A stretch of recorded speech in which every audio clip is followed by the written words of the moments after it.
Tonight, Moonshiners continues its quest to see who can come away with the playoff championship. As tonight, the OB Builders Cup Series heads to a very new-look WorldWide Technology Raceway. Tonight, it is the GMD Janitorial LLC 300 from WorldWide Technology Raceway, also known as Gateway, on the Precision Production Network. I'm Justin Prince, alongside me once again in the booth tonight is Dawson Wise. Our producer this evening is DJ Lyon.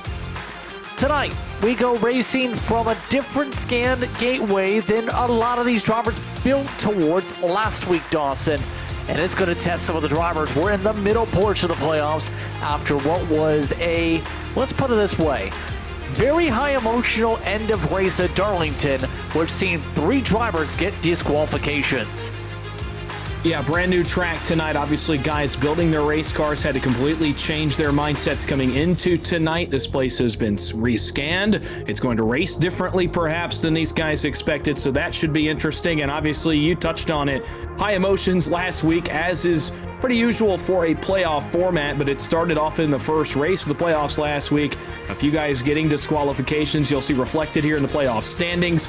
Those drivers being Brandon Bikey, Tim Wortman, and Blaine Wilson, and you'll see they're all now below that cut line. So what was a good night really for all 3 of them last week went out the window in a couple, being Wortman and Wilson now in really poor points positions. Coming into Gateway tonight, Bikey finished 3rd with 60 points above the cut line at one point last week and is now -5. So you obviously have to flip the switch as a driver and move on here to Gateway and, completely just rethink your season. You may have had a big points gap to the cut line. It's gone now, and you have to race like it. And that can be really tough as a driver. Let's see how those guys navigate that tonight. And there was a warning to the entire field, essentially, through the series news tab, that anything along the lines of what happened at Darlington would essentially mean anything including a suspension or expulsion from Moonshiners Racing League competition. If this was the regular season, those drivers would also have been sat out a race, but the integrity of the playoffs was the precedent need to be set with the championship. But let's take a look at your race analysis for the OB Builders Cup Series tonight. These drivers will actually have 162 laps rather than 160, but the stages are about the same. 40 and 80 will be those stage distances, with 4 tire sets available in pit road for the drivers this evening. As well, remember, open setups, which are going to be pretty much tested. Some drivers say there's the minimal field changes to the car, at least here, but it is a new scan. Track may feel a little bit different. We'll see where these cars carry forward here with these changes as we touched upon. But these drivers are currently getting themselves all set to go. 24 drivers here in the field tonight. How do you feel about how this race is going to go here tonight at Gateway? Well, look, I'll tell you what, I got to call a race here last night as well, kind of do some of my own homework, make some of my own notes for this racetrack, and what I found is that it's going to be a premium for passing tonight. Obviously, we've seen that in the real-life cars as well this past weekend, so what I found is that the outside lane tends to be a little more dominant, at least down here in turns 1 and 2. The bottom is available for passing, but boy, you've got to work for it, and the trade-off for that I noticed last night. Tire fall off was major, 6, 7, 8 tenths of tire fall off over a run with only 4 sets. That's going to matter too. Managing your equipment was a key last night. It'll be a key again here tonight. Drivers are now switching over to the live session after qualifying took 10 minutes. Our 24 drivers are just about set to go racing. We're about to find out how things will look tonight. Let's take a look at the lineup here for Moonshiners. Matt Cox is on the pole tonight with the Bears alongside Paul Gallimore, who will be on the front row. The difference was about a few hundredths of a second. Row 2 features 2 teammates. The Dig Cars, Timothy Harper, Alex Coffey. Coffey already punched his ticket in last week with Darlington. He'll start in 4th tonight. 5th goes to Corey Moore. Brandon Bikey will start alongside him in 6th. 7th spot, you go to Shane Wyatt. Tim Wortman Jr. will start in the 8th position. And rounding out the top 10, Brandon Fitterplace and Barry Sanders gets a top 10 starting spot from WorldWide Technology Raceway. Just outside the top 10, back on row 6 will be Sean Rogers in the 44. Showed speed last week, looking to replicate it this week. Alongside him, it's Nigel Christensen in the 20 machine, starting from position number 12. On row 7, it's Kenny Coppola in the 77. He'll go from position number 13. And then it's the Daytona winner, a new playoff driver, Johnny Shade in the 45. He'll go from position number 14. Back in 15th, it's Chris Davis in the 74 for BMP. He'll go from 15th. It'll be Blaine Wilson to his outside, needing a big run at Gateway tonight. Needs to improve on that 16th place qualifying effort. He'll go from the outside of row 8. Row 9, it'll be Kevin Ruff in the 16. A newer look for him this week in 17th. It'll be Caden Norfrey in the 56 to his outside in the 18th position. And then rounding out the top 20 on row 10, it'll be Shane Davis in the 79. Alongside him, it's that bright green aero machine of Aaron Matthews. 21st spot tonight goes to Warren Young. Kyle Holden starts towards the back in 22nd. The rest of your starters, Nick King is in the 12. Ryan Huff in the 24. That's a look top to bottom at your 24 starters tonight of note. Kyle Holden actually not in session at the moment. So the 88th spot, see him move up a little bit, essentially was set to be the last grid slot. So we get our pace laps underway here. What are your keys to victory if you want to find your way up to the front, especially with our weather conditions now on screen about 78 degrees Fahrenheit at the moment? I think the number one thing is going to be track position. You want to get yourself up front, use this initial start, use any restarts we get here between the stages and any cautions we get early in the going to gain track position. That's where you're going to gain the most spots, is on restarts. I think you're going to want to do that early and do it often and put yourself in position later in the race, because passing, again, will be at a premium today on both ends of the speedway. I think beyond that, manage your equipment is number 2. Don't burn the tires off of your race car early and put yourself in a negative position going forward on tires. Have to burn a set perhaps, maybe be at a disadvantage. Save your equipment as much as you can, not at the expense of your track position, but just so much that you don't completely flat spot the tires, have to use an extra set than the field. I saw that happen in real time last night. It almost did not work out for a few drivers that were on different strategies. I think that would be number 2. And I think, if you're a playoff driver tonight, and we see some adversity early, I think, for Matt Cox, some adversity on pit road, another car down there as well. I was going to say pick your battles and be smart. Obviously, it's a little hard to do that when you have some adversity as guys sit on pit road. Yeah, you're all about sheet metal pole award winner Matt Cox pulled to the side and towed the race car, Dawson. So he's given up the chance to lead the field and will have a lengthy tow. Something going on with the 32 car all of a sudden. And that means Paul Gallimore would in turn be the control car for this start instead. Not sure what's going on there with Matt. Shane Davis also got an EOL penalty. Chris Davis is starting from pit road as well. We come up to your SimRap market start zone. Happy with us here at the Precision Networks of Racing. Tonight, the field is ready to go from a new look gateway. We're underway.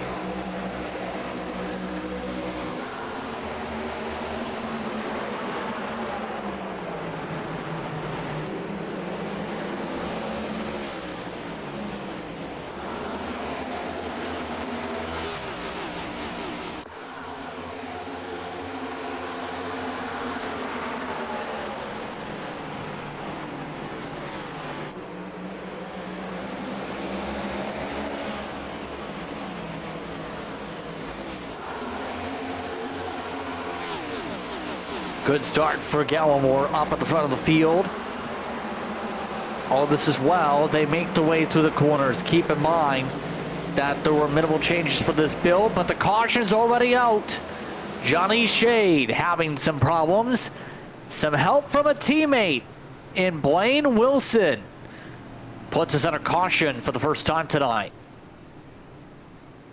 We'll start to take a look back at the Precision Production Network replay here at what happened to Johnny Shade. He was running towards the tail of the field. We talked about Blaine Wilson's qualifying effort and going into turn 1.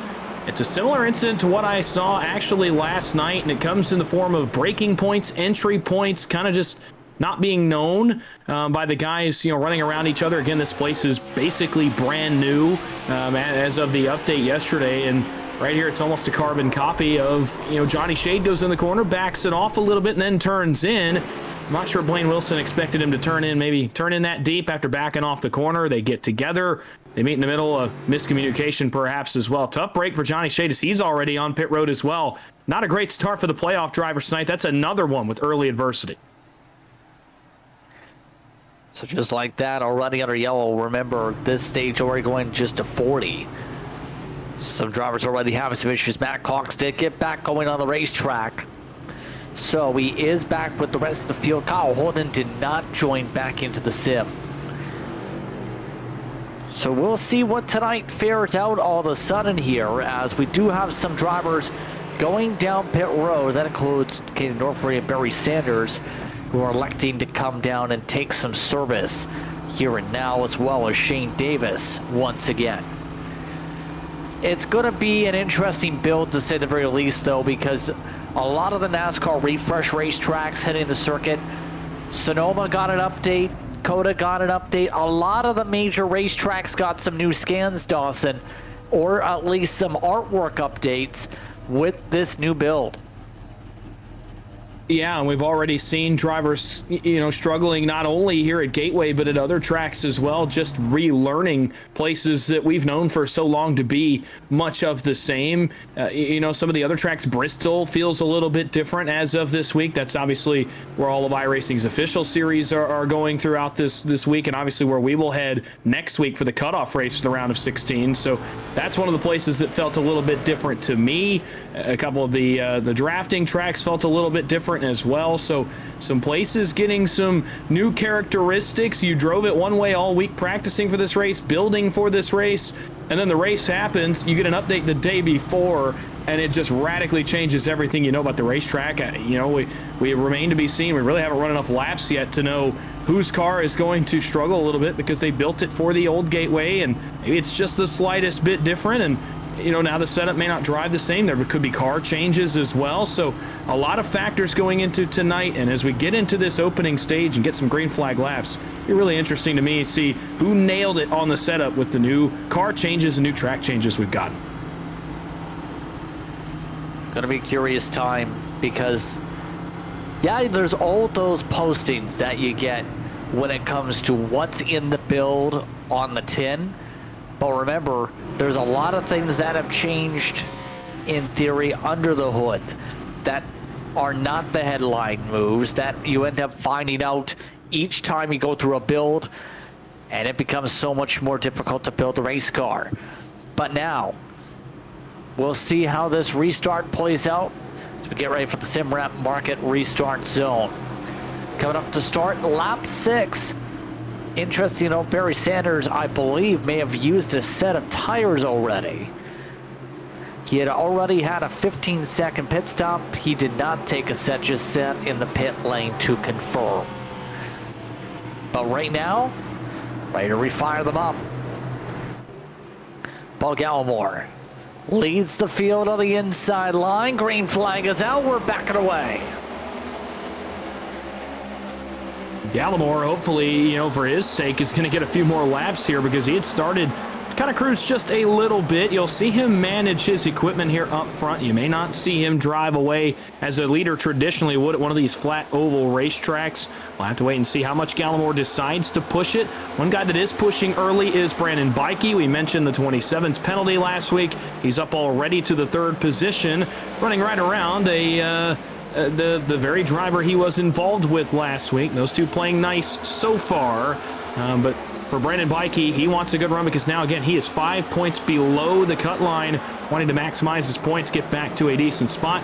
Another driver looking to do that is Kenny Coppola, up to 7th already for the 77+6, and another caution flag is out as another incident over there in turn 1. Pretty common right now. Aaron Matthews is the one looping around in the 5. Going to have to keep an eye on what caused that one. Believe Blaine Wilson, Nick Kane involved, Caden Norfrey. A lot of contact at the back of the field. And one of the common points for your RS Boxers replay could be the sends down there. Or in this case, the slide.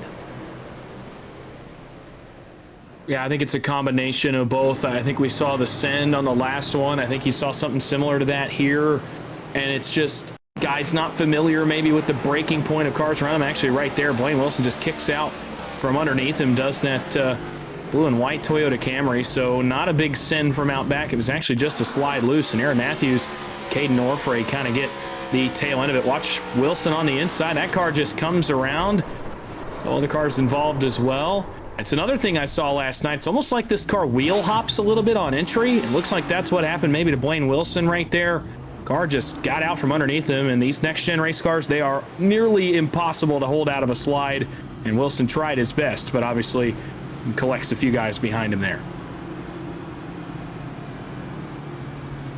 So we'll have a lot of those drivers involved in the incident come down pit road this time. Warren Young also amongst those peeling on down the lane to be able to take some service here as a result of this caution flag. And it's going to be very tricky to break out of this caution precaution pattern here, Dawson. How does the field now break it, especially knowing how common turn one sends can be here? You know, it's hard to say. As a driver, you want to go make a pass. You don't want to back off and avoid making a move for a position you know you can go get, especially if you know your car is performing well early on a short run and you've practiced it throughout the week and you know you can get some spots on the restart. You want to go take them. But at the same time, especially for the drivers in the playoffs tonight, you don't want to endanger your status, you know, in the points as well. And I think you've seen a couple of drivers have that happen to them already, to where if you're a playoff driver, maybe you just give it a few laps, kind of figure out the tendencies of the drivers around you and get an idea of, okay, how deep is this car going to drive in compared to a different car? You know, where's their braking point going to be? Where's their entry point going to be? Kind of figure those things out and then go make some passes. Let it get a little bit more spread out. And I know passing will be hard tonight, but guys further back in the field, if their car is built out to pass, if it's a good car to make passes, to be in dirty air, they're going to make the passes. They just may have to be a little bit more patient. I think that's what we're seeing right now, just maybe a little more patience from some drivers towards the tail end of the field. We'll see what happens here at this point. By the way, meatball flag for Johnny Shea for the previous caution, as already said. Well, that was fun.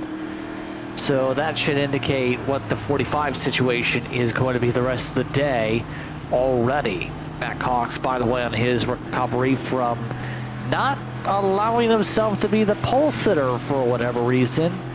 13th is where he's back already. Field's already doubled up once again. To reset your top 10, it's Gallimore, Harper, Bikey, Coffey, Wortman Jr., then Moore, couple up 6. Shane Wyatt, Brendan Fitterplace, Sean Rogers. Your current top 10. An interesting one so far here from WorldWide Technology Raceway. We'll see how this field plays nice this time. Or will they keep the boxing gloves out like they're battling underneath the gateway in St. Louis?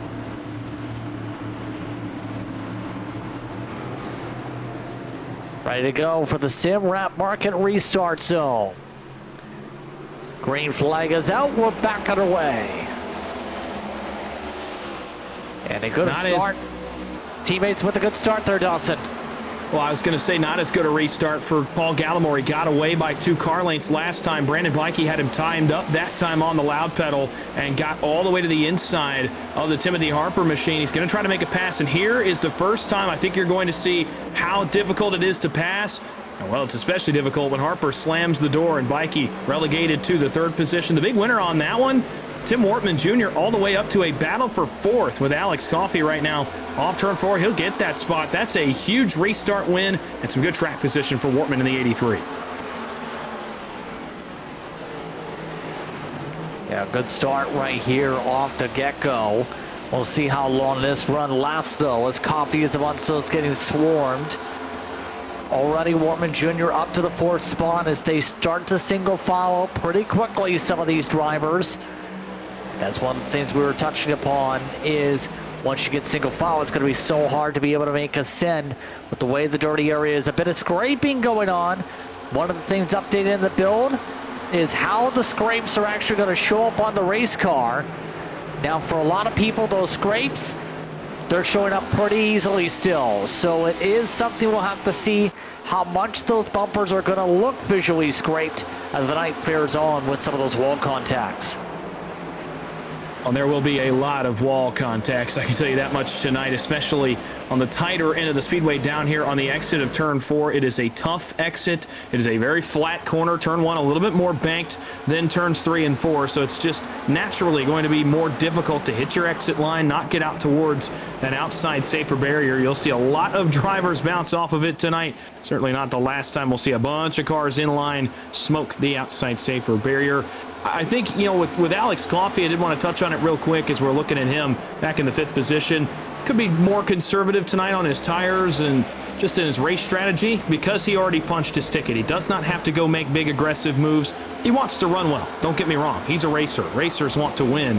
But he does not have to run well tonight in terms of getting a win, driving, you know, all the way up there, being really aggressive. So he can try some things like he's doing right there, going up to the outside, trying a different line. He can do that tonight because he's at will to race a little differently. He's already punched his ticket as he works on Tim Wortman. He found some success right there on the outside of turn 1. He's going to jump out there again in turn 3. I wondered when this would happen. Guys searching for other lines. It's happening right now throughout the field. I'm seeing guys, especially down here in turns 1 and 2, jump way out towards the wall trying to find some clean air. So far, it's not working to make up a lot of track position. Matt Cox is going to be one of the drivers to keep an eye on. We know has speed, at least in the qualifying run. Seems to have good corner exit speed despite the dirty air as well. Here comes a pass for 12 on Nigel Christensen. Remember, these drivers going to be having to shift in the corners as well with the nature of this racetrack to be able to maximize the revs. That was a viewpoint before the Gen 7 car, even you could argue. We're seeing right now Cox and his ability to be able to lunge to make these passes work with the bottom. Yeah, and there's a bit of an art to it, I think, and you'll see that throughout the night tonight as well. Guys that just know how to make that car stick, at least on entry, and you'll almost get to a point where you see slide jobs get thrown for these spots. You'll see a guy kind of throw it across the front bumper of the car behind him by the time he gets to the center of the corner and force that driver to make a decision, either hit me right in the back bumper or lift out of the throttle and give me the spot. You'll see a lot of guys start to try to work that later in the race. Right now, everybody's playing pretty nice as we're on board with Kenny Coppola back in the 6th position. +7 for him, by the way. You're seeing them play pretty nice right now. I think later in the race, obviously, you'll see the gloves start to come off just a little bit more. And speaking of, we're about to have a battle for the lead here up front. Gallimore's been caught. Harper is trying to work the air. He got all the way to the back bumper. He's lost some time now as he tries to manipulate the lanes and get to a point where he can turn that race car in the center. But he's gotten all the way to the back bumper of Gallimore and putting some pressure on that BMP entry for the first time in this one. It's going to take a bit of setup right now. Harper having one of his better runs so far, the start of race at least.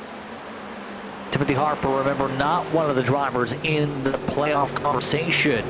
That's Coffey, Cox, Wyatt, Coppola, Rogers, Sanders, Gallimore, Moore, Chris Davis, Better Place, Shade, Christensen, Bikey, Wortman Jr., Wilson, and Taylor. Of note, Jeffrey Taylor not here tonight for a second consecutive round. So the 9 is in the danger zone in a must-win situation for Bristol. But at this point, why not go for the win is what you could say if you're Timothy Harper. You're here to win races. You're not here to score just points. Well, no, and you'll see several drivers tonight throughout the field that are in a similar spot that may gamble on strategy later in the race. You know, seeing that they don't have to maximize their point standings tonight. They can just go try to chase the checkered flag and play spoiler to a Paul Gallimore or a Brandon Bikey or someone else that wants to advance tonight. Those guys don't care what the playoff guys are racing for. They're just wanting the checkered flag. As we're looking back towards a battle for the tail end of the top 10, actually the 10th position. Brandon Fetterplace has settled in there. Looking for a good run this week is the 34. He settled in front of Kevin Ruff, but Ruff continues to attack for that spot, but not far behind is Matt Cox, the man who sat on pole. It's a slow advance through the field, but he's already made one pass. Going to try to make a couple more here when he gets to those two cars. in about a lap or two time. It looks like he's making up a considerable amount of time as those two cars get ready to battle. They're going to have company from behind them in the form of the Chicago Bears Ford Mustang and Matt Cox. Yeah, still just maintaining track position is all you can really say for the 32. The difficulty to make these moves just past halfway to the stage. Better place though. Just about knocked the wall down. Kevin Ruff trying to provide some pressure, but Fetter Place is overdriving the car right now just to be able to hold on. Here comes the 16. Yeah, and Matt Cox is going to take advantage of this. Side by side is just going to bring him closer to this battle, and now he can try to capitalize on whoever is the unfortunate loser of this battle. It looks like it's going to be Fetter Place in a moment. But man, Ruff cannot clear him. See, the side draft is going to be big time tonight. Saw that last night when I got an opportunity to watch these cars at this racetrack as well. That right rear side draft, if you can just hang on somebody's back bumper, even the left rear as well, it was a big deal, and it could keep you in a battle for 5 to 6 laps. Ruff completes the pass, and now Matt Cox can go to work on Brandon Fetter Place in the 11th position as he continues his advance forward. And right now, that air on the front of the 32, it is not good. Up front, battle for third. These two are very familiar with each other. Alex Coffey on the inside, Brandon Bikey on the outside, playing extra nice here into turn one, giving a little bit more room than normal behind them. Kenny Coppola +8 inside the top 5. Coffey throws it across the nose of Bikey, and man, almost another moment between those two there off turn 2. Getting a little bit feisty. Bikey elects to give space into the corner. Coffey able to make the move back in front, hold on for third spot as things look to see what happened here. Bikey, right now, amongst the drivers that needs to be on the pick-me-up after what happened last week with the tempers at the celebration for the victory. He's not backing off easily, though, still trying to battle it out here. And I can't say I blame him. You know, obviously we talked about needing to maximize points. -5 coming into this race was the 27. So he wants to maximize stage points, maybe get himself in a more favorable position that way, but then obviously put himself in good track position to win the race later on. The opportunity comes to him. Right now, car is falling off just the slightest bit in the 4th spot. He's about to be under attack here from Coppola.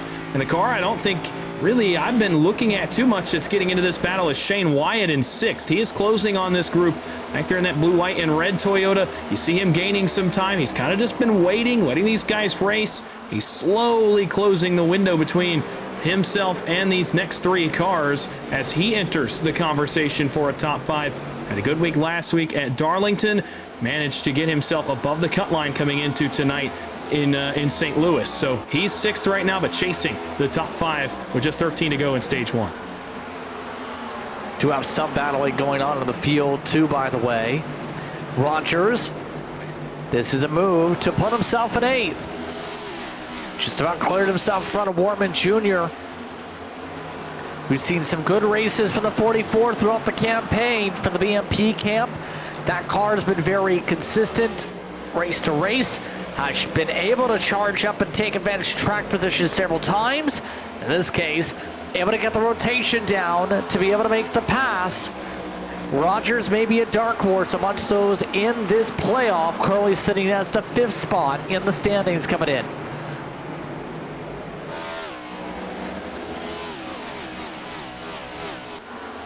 Well, and had a good Darlington week last week too, did Rogers, and you know, we noted throughout the night, myself and Kirk, that just how fast that car was on a longer run so far tonight at Gateway, and is holding strong once again. That's another good long run car they've got underneath them this week. +3 on the night, up to 8th is modest. It's where he wants to be though. He went into last week only single digits above the cut line. As of tonight, +15 and in position for some more stage points. So could really be in a good points position headed to Bristol next week. Matt Cox is on the move too, though. He got by Kevin Ruff. He got by Brandon Fetter Place. He's up to 9th, chasing Rogers now, trying to get back to the front after the early bit of danger for him, or excuse me, the early adversity. Nigel Christensen appears to be on the move just a little bit. Tim Wortman is the car going the wrong direction in the 83. Got all the way to 5th on the restart, backslid to the 10th position as Wortman Jr. is Matt Cox, that car is on rails right now. He's trying to make a pass. He's going to go to the inside of Rogers in turn one. Look how well that car is turning through the center of the corner. Probably the best cornering car I've seen to this point. He'll run alongside Rogers for now, trying to make the pass here in turn three. Looks like Rogers will give him the space. No surprise, that is a teammate. Able to make the move. So now the 32 able to slip on by. Back to the top 8 at least. Less than 10 to go on the stage. Also battling still is Christensen. This is currently outside the stage points as Christensen at least tries to hold on to a starting spot and will. So there is some battling in the back of the field. It's just the front of the field has stayed separated out by about half a second per car. It seems like some of the cars very even, at least in the mid-pack, where they can go back and forth like this here in this one, Dawson. Well, and I think the great equalizer is the air. I think the tires also come into it. A lot of these guys could be conserving just a little bit, but I think the biggest one is the dirty air, and it is a tough thing back here in the mid-pack. You don't have as much space like the leaders do to experiment, to move around, because cars are going to run 3-4 different lanes, unique lanes down here. Watch just how many different lines cars run. That's how wide the dirty air wake is, as we see a battle here between Wortman and Barry Sanders. Sanders going to get the 13th spot. Man, Tim Wortman is actually going to lose 14th as well. This is a big-time slide for the 83, who came into tonight 20 points below the cut line. The penalty last week, he is going the wrong way, and the wrong way in a hurry. So that slide continues, but back to my point, the dirty air wake is as wide as many lines as these guys want to run, and Wortman's going to lose another spot here to Blaine Wilson. Tim Wortman, this is not the start that he wanted. Only 7 laps to go. Make it 6 as Gallimore crosses the line, and he is going all the way towards the tail end of the field. This is a disaster start for the 83. Yeah, this has been not the greatest of runs at all for Wortman Jr. We've seen this a couple times this season from him. We'll say Coffee is Brian pressured Timothy Harper. Harper has fallen off a 10th a lap the past few laps. Coffee has maintained speed with the race leader, so we'll see how they battle for a point here. Coffee already locked into the next round, so it's currently just for track position, if anything, for the next stage. Yes, indeed, he goes to second. Less than 5 laps to go. Coffee with the pass. It looks like that car is good on the long run as well, but I think Paul Gallimore is too. Now we'll see now that Coffey's got about a second or so of clean air. We'll see how good that car runs in comparison to Gallimore, but as they roll through turn 3 and 4, Gallimore continues for now to keep the gap right about 1.3 seconds. It's been a really good first stage for the 11. He finished in the second position last week, trying to do one better this week, punch his ticket to the next round, and capitalize on some momentum he's had over the past few races. And it's going to culminate tonight in a really, really good start for him. And Alex Coffey's not gaining a lot. This 11 is on rails right now. Good setup underneath that car. Kenny Coppola, by the way, got another spot. He's up to the 4th position. Closing in on Timothy Harper. Trying to get 3rd is the 77 plus 9.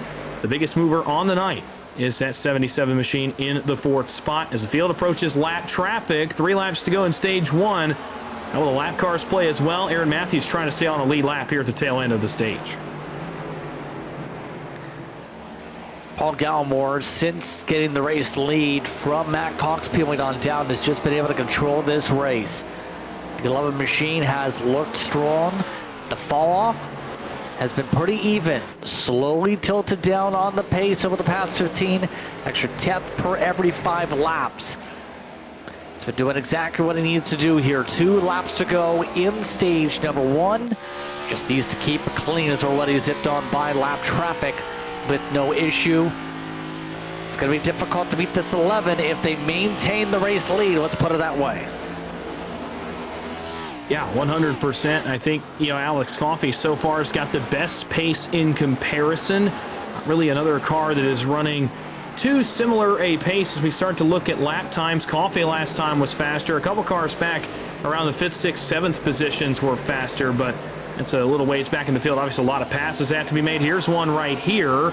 An attempt by Shane Wyatt. That's for fourth. We hit the stage-wide flag, and Wyatt looking for one more spot. That car looks very good early. Oh, man, they're about to make some contact. They do make some contact in turn one, and Coppola's going to lose 3 spots off turn 2. Not the run they wanted there. All of a sudden, coming up to the green-white checker flag. 3 wide. Moore also trying to take advantage of Bikey. Bikey losing valuable points at a terrible time. He tries to squeeze down. Paul Gallimore takes the green-white checker flag. He wins the stage over Coffee, Harper, Wyatt, Coppola. Bikey holds on in front of Moore. Matt Cox holds on to 8. Rogers and Ruff get the top 10 as the stage caution has not come out yet. There it is. Stage caution took a little bit. Now it's out.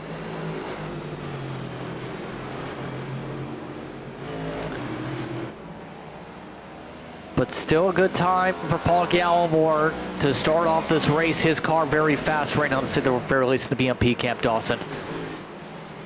Yeah, absolutely. And, you know, he talked about last week, wanted to carry that momentum forward. He was happy enough, kind of surprised to get a second place finish tonight so far, leading the way. We'll have to see later on if he can hold on to this one throughout the course of the night, if he was surprised about this run. But it has been pretty dominant so far for that 11 machine. He's led every lap to this point in that car. So a good stage for him, exactly what I expected, by the way, racing-wise. It's hard to pass. Tires come into play as well. Dirty air going to play a factor, all according to what I already had planned on for this one tonight. Should say, see a full wave of pit stops here, by the way. Your lucky dog is going to be Aaron Matthews, who is decimated on the rear end of the race car.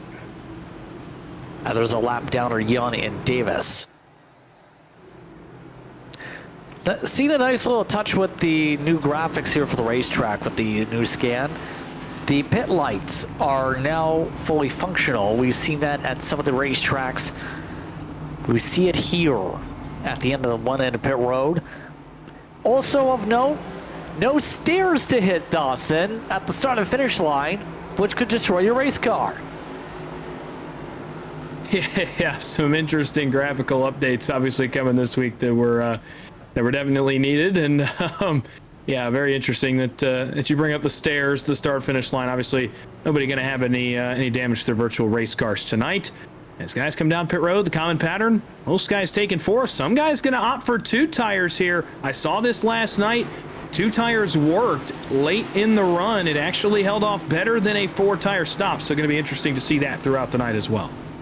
Nobody took that opportunity this time. Wortman Jr. actually having damage. That might be why they were sinking so much. Yeah, Wilson, Kane, and Huff also taking damage repair. But we'll take a step aside. More coverage from the Precision Production Network coming up. You're watching tonight's action for Moonshiners and the Open Builders Cup Series from Gateway.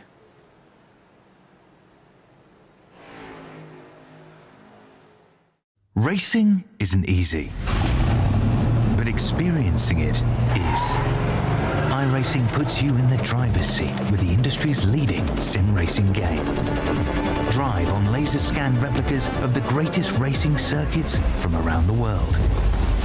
Go head-to-head against other drivers chosen by skill-based matchmaking to ensure competitive racing at every level. Compete across all your favorite series. In officially licensed cars, engineered to deliver the most accurate driving experience possible.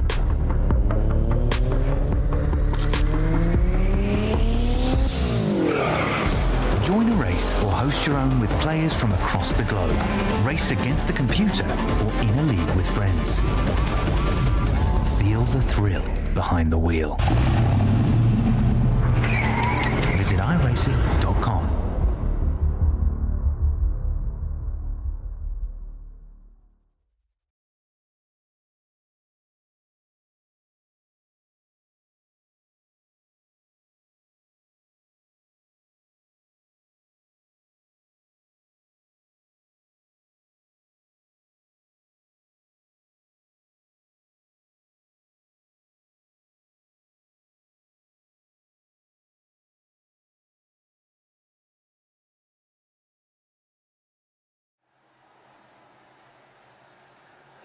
Welcome back to Gateway. More coverage of the GMD Janitorial LLC 300. The field just now taking the restart.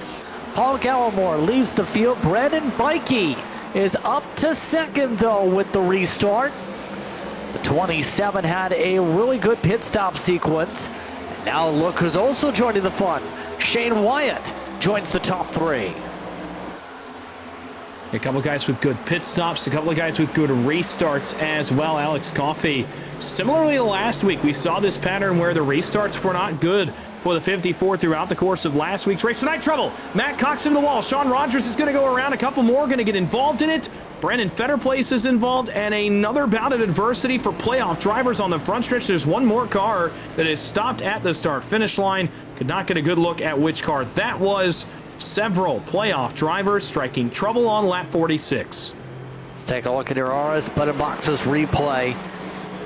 Sean Rogers, mandatory damage to the rear, has broken an axle. Matt Cox hit by Rogers out of 4.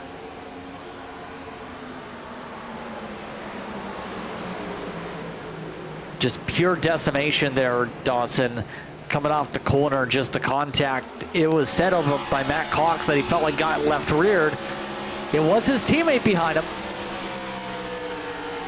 Yeah, taking a look on board from that teammate. We got a pretty definitive answer here coming off turn 4.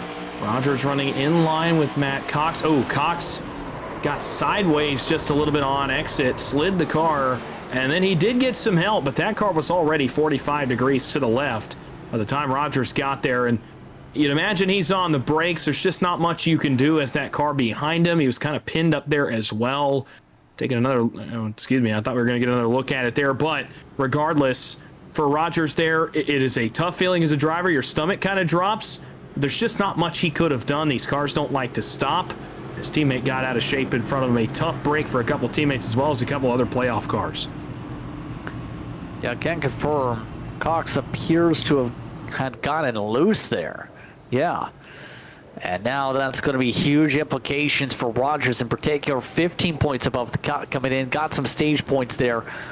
But now it's going to be a massive concern just to be able to score in front of Mikey with the way things just shaped up there especially. We'll say lucky dog Nick King gets himself back on the lead lap. So the 12 machine had some struggles throughout this race so far. Able to get the wave past the pace car. Going to be an interesting time the rest of the way, though, for some of these playoff drivers because you're talking about some potential ramifications with that situation. Some of the drivers that needed points tonight, like Bikey doing what they need so far in the standings. Others who needed some separation, like Nigel Christensen, have done the opposite, where they've been running outside the top 10 most of the night until just now. But now they've gotten a little bit of help, some adversity to some of their competitors. I think especially when you talk about Christensen, he's up to 9th now all of a sudden just because some cars have had some trouble. Blaine Wilson was another one. Minus 22 tonight for the 18. He had to go for broke, get some points, or even try potentially for a victory, whether this week at Gateway or next week in Bristol. So far, so good with him as well. He's managed to stay out of most of these later incidents. Obviously had some early trouble, but he's in a pretty decent spot. But then you have, cars. Brandon Fetterplace involved right there was +9 tonight. Johnny Shade was +7. He's out of tonight's race after only running 2 laps. He's going to finish almost last tonight. We talked about Tim Wortman. His car fell off at the end of that last run.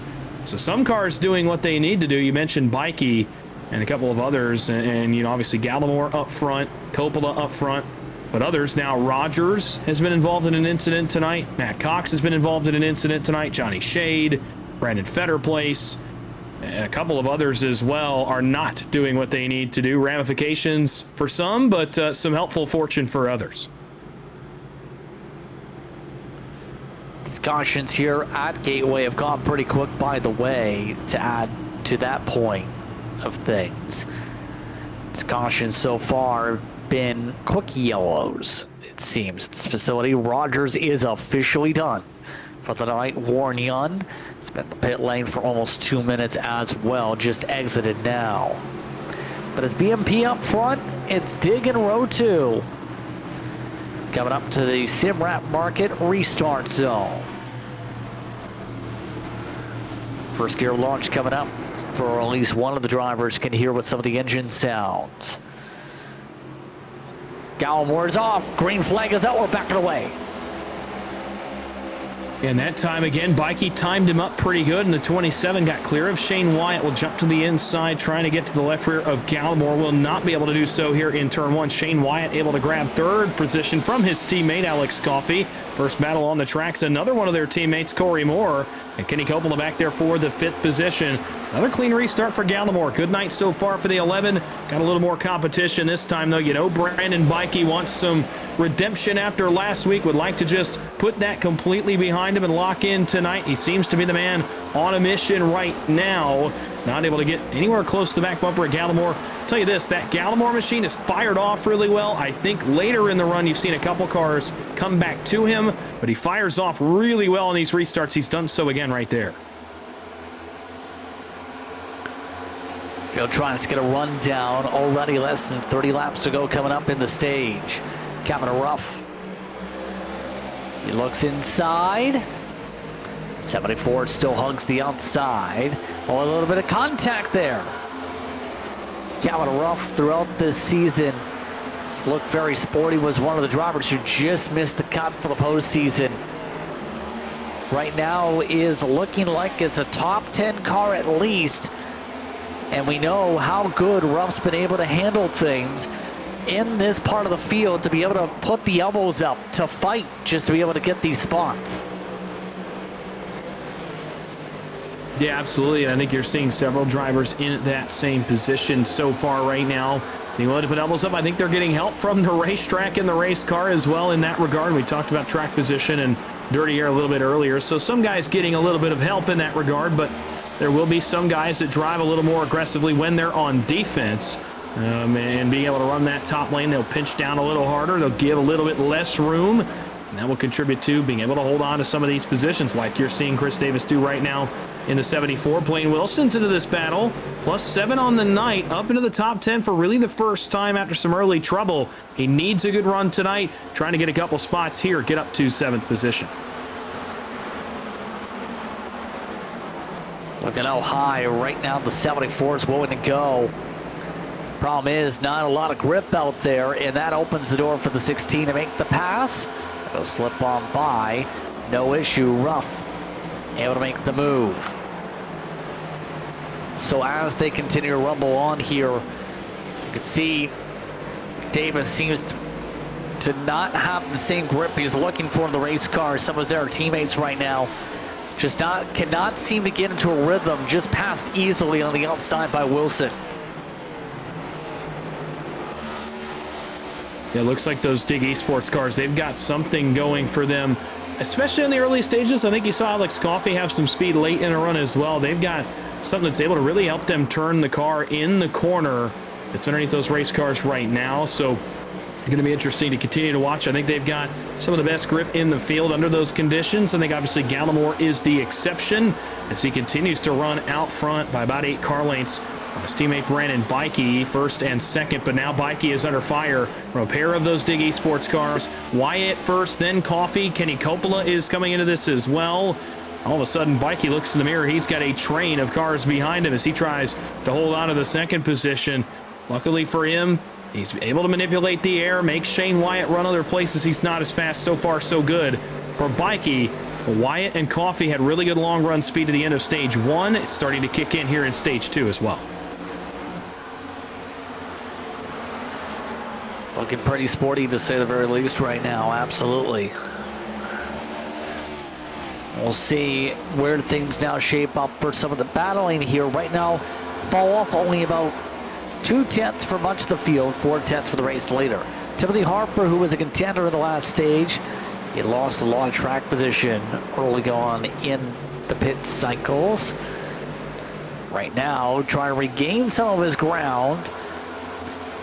And it's just so difficult to exit the corner. Normally you would think inside line, be able to plant the car, but no. Out of turn 4, it just seems like the car wants to peel back and lose grip, doesn't have the chance to stay launched onto the racetrack. Well, 1 and 2 is, well, 1 and 2.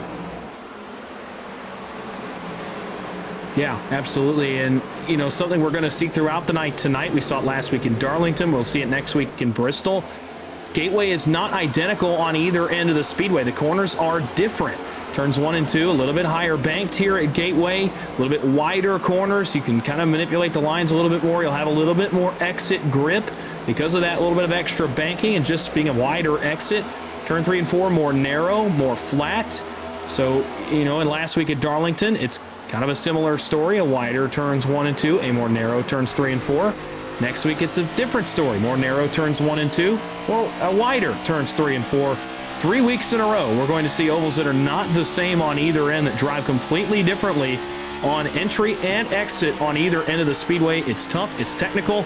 It's a driver's racetrack 3 weeks in a row.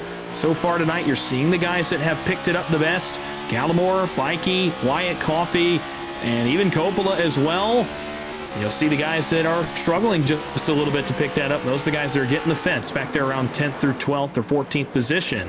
And so it's really interesting to me just seeing how guys tackle this racetrack and seeing what lines they use to avoid hitting the wall, what lines they, you know, can kind of adapt to during the race. You're going to see guys change their lines tonight. Gallimore's already done it. He's run all over the place already in the 11 machine so far tonight, trying to find where his car is the best. So far, so good for him up front. Gallimore's been able to just control things with ease. There's not much you can really say other than clean air is king when it comes to this package, absolutely. All that being said here, you still have Coffey regaining confidence back there. At this point, thought process has to be for the round of 12. If you're the 54, why not try and get yourself more wins? Because the wins count for playoff points in theory, right, Dawson? So at this point, even though he's comfortably in the next round, he could still try and help himself by adding more extra points to the table to be able to make sure he advances to the next round, then the next round, and the championship 4. Oh, absolutely, and I think you're also going to see throughout, you know, tonight and next week at Bristol, you know, that round of 12 is also a little bit chaotic in terms of the tracks that we'll go to throughout that round that are going to see maybe a little bit more chaos, and obviously the Charlotte Roval comes to mind as one of those racetracks we'll head to in the round of 12. So, you know, obviously when you get tracks like that that are a little bit wilder, a little bit more apt to have some chaos happen, if you're Alex Coffey, you want to bank as much ground on the field as you can. He makes a pass right there on his teammate Shane Wyatt. That's for third, as Kenny Coppola enters the picture from 5th. And for Coffey, stack the points, get as far out in front as possible, so if something were to happen at a track like the Charlotte Roval that can tend to, you know, to lead itself into some more wild playoff racing compared to a track like tonight here in St. Louis, you know, obviously you'll want that gap, and he'll be more willing to say, okay, well, I crashed, I had a problem, but I had such a big gap because of the win at Gateway and the win at Darlington. I was able to advance into the round of 8 because of it. It did not fatally hurt my chances in the championship fight. That's what Alex Coffey's racing for tonight in terms of already being advanced. Whoever were to win tonight, whether it's Gallimore or someone in the field, that's what they'll be racing for next week as well. Yes, indeed. Joe closing in on the end of the stage, coming up to 15 laps to go in the stage. Top 6 have broken away for the rest of the field, mind you, by more than a second. Things have patterned out with Moore being the caboose of the main group, but the next group still led by Ruff. There's a look at Moore. The 19 machine so far. Amonsto's coming in above the cut line. He's been very quiet throughout the season, we'll say here, Dawson, but he's a pretty sturdiest driver that can run pretty consistent lap times. He's actually running lap times a little bit quicker than the race leader, and on average has been in the ballpark of the top 5, just doesn't have the track position yet because, well, he is in 6th. He's just not in the position to be up front in the train. Yeah, but P6, I think he'll take it as a winning night so far for Corey Moore. Obviously, started up in the 5th positions, run up front for most of the early stages of this race, and coming into tonight plus 12 to capture some stage points. Maybe he'll get some more here after stage 2. it's a net positive for Corey Moore, even if he were to finish exactly where he is. And there's still a lot of race to go. 95 laps at the line. There's several pit cycles still to happen, a stage break still to come, and who knows what other chaos awaits us in the final 95 laps. So, but if he were to finish right here, I think you'd take it as a net positive for Corey Moore. I think most of the top 6 would probably take it as a net positive in terms of what they've got tonight, even back as far as Blaine Wilson in 7th. I think you'd pretty much take it if you finish where you're at right now. Guys having good nights that needed them. So even though Moore's not running up front with Paul Gallimore, I think you got to see it as a positive tonight so far that he's been able to be consistent, just be sturdy and avoid the chaos, because several drivers cannot relate to that so far. Right now, these drivers continue to just maintain the pattern of run in a line and work together. Not much else you can really say. And I think at this point the field is content too. Well, you're obviously wanting to make passes here. It's just the nature of the racetrack is there's not a lot of draft in the first place, Dawson, to pull you forward. You have to make major mistakes. Wyatt just clapped the wall though. No damage to the 23. Oh, and those are the mistakes that can build, though, over the course of a run and over the course of the race as a whole. You hit that wall a few more times. Maybe you hit it harder the next time. It causes some damage underneath that race car, and all of a sudden you've got a bad situation on your hands, because those mistakes can start to mount over the course of the night. That was one of the first from Wyatt that we've seen tonight in that 4th position. It didn't cost him a spot.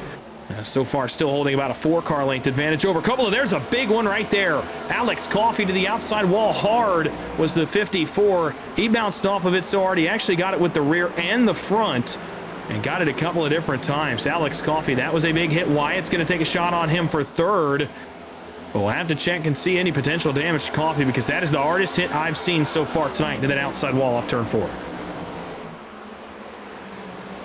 We'll see if there's any chassis damage from that hit, but we have a caution. Back straight away, 74. We're under yellow with about less than 10 laps to go in the stage. Let's take a look at your Auto Spin Boxes replay.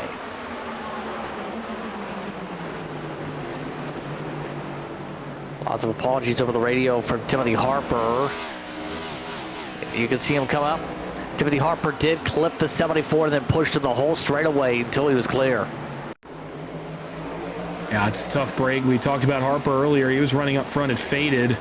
And man, Chris Davis, a rough night gone worse. Did not seem like he had the pace under that car to contend with some of the guys up inside the top 10.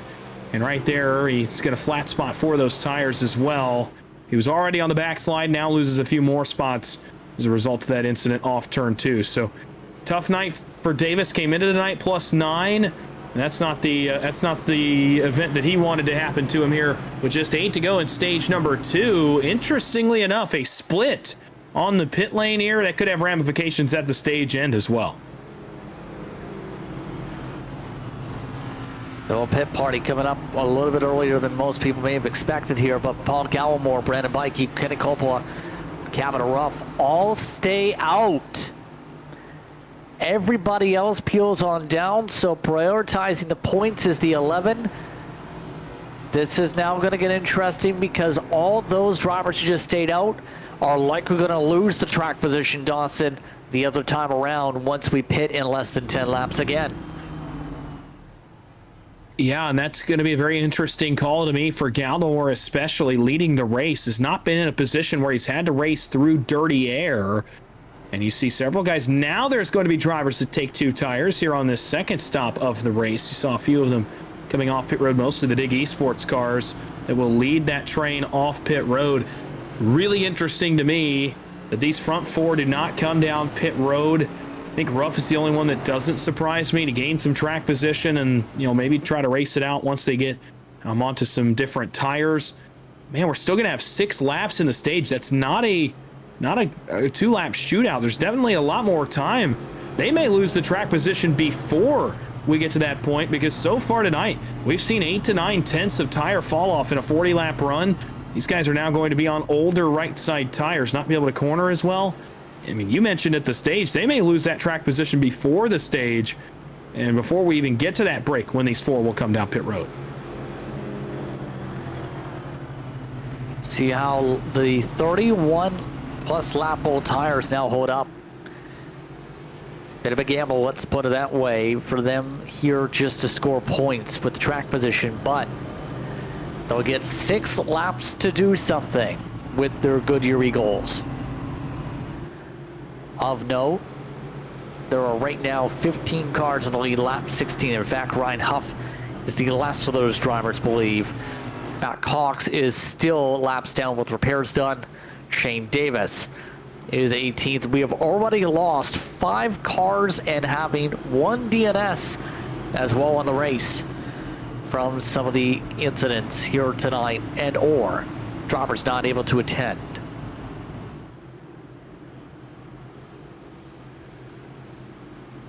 Slow roll up to the SimWrap Market restart zone. An interesting time here in Madison, Illinois for these drivers. We'll see where these fare out this time. Start zone pretty deep down the front straight away. Oh, look at this. Coffee having some issues off the start. Why is Coffee that low on the racetrack? Back underway. It's 3 wide to the back of the field. And that's really weird for Alex Coffey. Him and Shane Wyatt, they led the field off pit road. They're all the way at the tail end now. Not sure what happened there to either of those race cars to force them to have issues on the restart. So much for the track position they had off pit road. They're going to have to gain it all back here in turn 3. Coffey's back going, but an odd look right there for the 54. Yeah, there was some calls from race control wondering what was going on there, but already some battling is going on. The 77 is looking for second. Calvin Ruff is trying to gain spots as well, but you know who's moving forward? Up front, car 18. Blaine Wilson is going for second. Wilson, one of the drivers who had the DQ last week from Darlington. He's using the fresher tires and using them fast. He has a chance to take away a stage lead with 4 to go coming up. Yeah, Wilson obviously second, came in way under the cut line, trying to get a stage win. This would be a huge playoff point for him and a big 10-point boost headed into stage 3. It would exactly be what the doctor ordered for the 18. If he can get there half a car length back, he's going to take a look for the lead here into turn 3. Gallimore challenged for the first time really tonight by Blaine Wilson on new tires, and he makes it look pretty easy. He goes all the way to the lead. Blaine Wilson, the first new leader at Gateway. Nigel Christensen, Corey Moore going to try to follow him through. The Diggy Esports cars nailed it on their pit call late in stage 2. A big switch over to change up the complexion of the races here. And that shows just how big the tire fall off is here. Ewell penalties, by the way, just got confirmation for speeding for Coffey, White, and Wortman from the previous caution flag. Some of those drivers were the ones being let go in the back end by Coffey. But Gallimore's getting eaten up by this field. We'll have to start at the tail coming up for the pit stops. 2 to go in this stage. 2 laps to go. And Wilson actually going to have to hold off his teammate here, Nigel Christensen, as he looks for the lead on him. Corey Moore, Timothy Harper also come forward. Chris Davis, who we mentioned a moment ago, didn't have the pace. He looks for 5th on Gallimore as Davis goes from spinning to the top 5 with 2 to go in the stage. Coffey got all the way up, just outside the top 5. Gallimore gets knocked out of line. He'll be all the way back to 9th, make it almost 10th. As they come off turn 4, they'll get the stage white flag, and up front they may battle for it here. Christensen not going to let his teammate get away too easily with this one to the inside. In turn 1, they'll battle for it here off the banking of turn 2. A little bit of a poke coming up to the green-white checker flag next time around. We'll see where Blaine Wilson is able to park it. Does Christensen go for a send? No. He'll wait behind and take the 9 points, but it will be a stage win for the green-white checker flag for the 18. Wilson wins the stage. Christensen, Moore, Davis, and Coffey, Wyatt, Harper, Wortman Jr., Gallimore holds on to 9th. Get a couple of drops all the way down to 10th. Brandon Bikey falls out of the stage points. So interesting on the choice not to pit there, and it costs the drivers who have dominated this race here, Dawson, a chance to score stage points. Well, I think even more than that, the stage points is one thing, but I think really the bigger deal for Gallimore especially, but also for Bikey as well, is the playoff ramification, and that's now you're going to be buried in the field with only about half this race to go and have to go past several cars to get back to the front.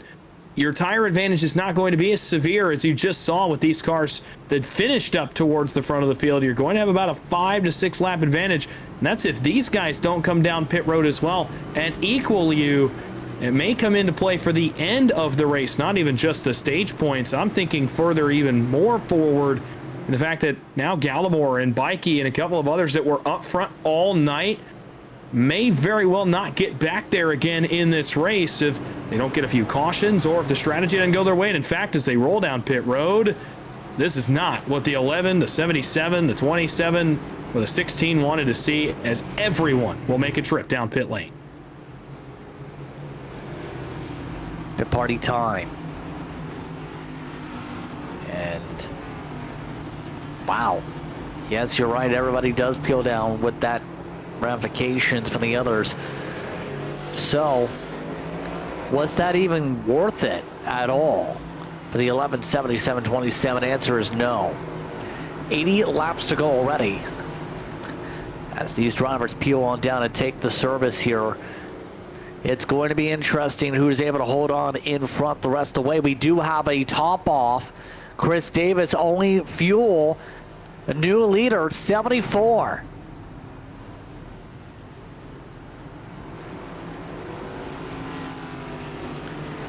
Everybody else elects to take 4 tires in the pit lane. Wilson, Christensen, Moore, and Coffey the rest of the way for the race off pit road in the top 5. So we'll take a step away for a moment. Already closing on the final stretch. You're watching tonight's action on the Precision Production Network, the GMD Janitorial LLC 300 from Gateway.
Welcome back to tonight's coverage of Moonshiners. The Precision Production Network continues on here. 78 laps will decide how things close out in this race. And we have some rolls of the dice up front, like Chris Davis banking on an extra set here. Several drivers burned an extra set of tires just to be able to make sure they were good on the stage. Others taking the lumps like Gallimore, Wortman Jr., Coppola towards the back of the field on their sets. Simrat market restart zone. Green flag is out. We're backing away. Great restart for Davis. We saw the fuel only stop. I don't know how much of a benefit it's going to be to him. Now, he did pit with that group. Other than those 4 that stayed out, Davis was one of the ones that came to pit road very late in the stage, so we'll see how this holds on for him. We'll have to keep an eye on Bikey and Gallimore and Coppola and Cabin Ruff, the 4 cars that stayed out on that last caution, and see how they fare here in dirty air. A couple of them for the first time tonight, namely Paul Gallimore up front. Stay on the lead is going to be very short-lived for Chris Davis. Blaine Wilson to the inside. Can he get the spot in turns 3 and 4? No. He'll hang alongside the 74, make another lunge here into turn 1.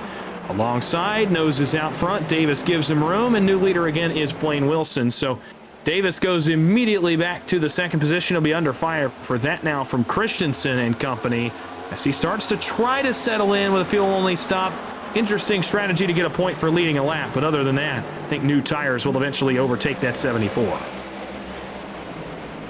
Yeah, right now, I have to keep an eye on what happens in the battle with Gallimore, trying to make up some lost ground after electing to stay out.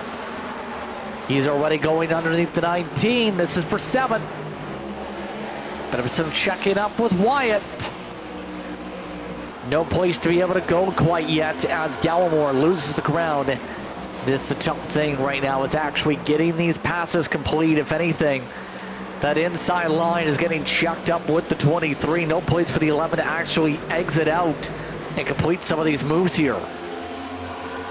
If it gets underneath, Coppola right there in the 77, getting a little help from up front. Corey Moore had to, I think, jump out of the throttle a little bit on exit, held up Coppola, and Gallimore taking the real estate that's on the bottom of the racetrack, a little bit more space, makes the pass on Coppola, almost squeezed that car to the gap. He actually will get a little bit of grace from behind him in that 77 from Coppola. Cut him a break, but then drives right back to his outside on entry to turn 3. So tough sledding for Gallimore. He led the opening, a lot of the opening 75 to 80 laps of this race, and now is finding that it is very hard to pass tonight at Gateway. Still underneath Coppola up front. Another battle for the lead potentially. Christensen has run his teammate down again, and their teammate Alex Coffey's joined this fight as well. A trio of Dig Esports cars lead the way, and Shane Wyatt's trying to make it 4. Timothy Harper and Corey Moore, 6 of the top 7 under the same banner here at the front of the field. Yeah, getting a little bit darty as some of these battling's going on. How to make these spots up pretty quickly. And that's where some of the teamwork comes into play, where you can communicate. Okay, we're going to do this. We can make this move. Okay, we're going to make this pass. Doors open for you. Jump on through it. And we're seeing that right now with coordination with some of these cars here to just make these passes here, Dawson. How's the teamwork really play on the radio at a track like this where it's so difficult to make a move? Well, the teamwork is crucial, knowing which cars are, building faster throughout the race, which cars are better on the long run. You can kind of coordinate that as a team to where, okay, I'm going to give you some more space right here, or, maybe it'll go the other way. And, you just coordinate, okay, this car is better on a long run. Maybe I'll give him a little bit more room. But then at some point, the teamwork kind of fades a little bit as well, because most of these cars up front that are teammates are also playoff cars, and a couple are in pretty tough points positions. We noted Nigel Christensen +5. We noted Blaine Wilson -22. Shane Wyatt is a little bit better off than those cars are. Corey Moore drops several spots, by the way, all the way back to 10th now is the 19 as he gets passed by Brandon Bikey. But for these guys up front, you can work teamwork for a little bit. Big slide by Christensen there off turn 2, and several cars will go by him. You can work the teammate, the teamwork for a little while, but eventually, especially if you're a guy like Blaine Wilson, you've got to look out for yourself and know that you almost, may not have a better chance next week than this to advance to the round of 12. See right now some of the drivers at the back of the field. Meanwhile, Bikey. And right now, Bikey, unlike Galtmore and Coppola, has not really been able to move as quickly through this traffic here. Of course, Bikey, a lightning rod when it comes to what happened last time up for the 27.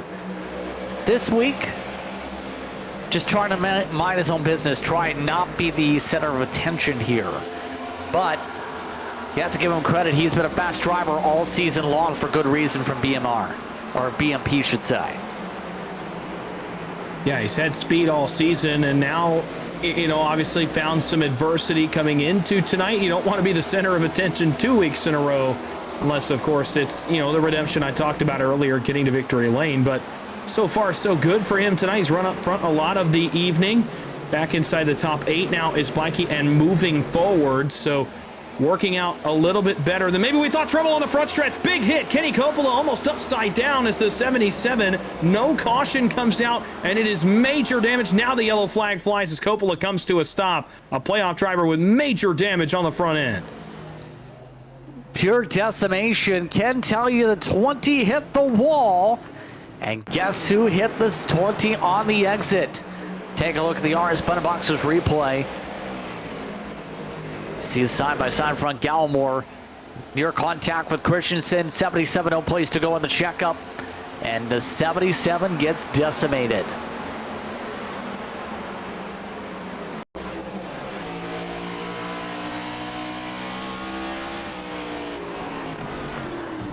Yeah, that is a hard hit to the inside. That left front is toast.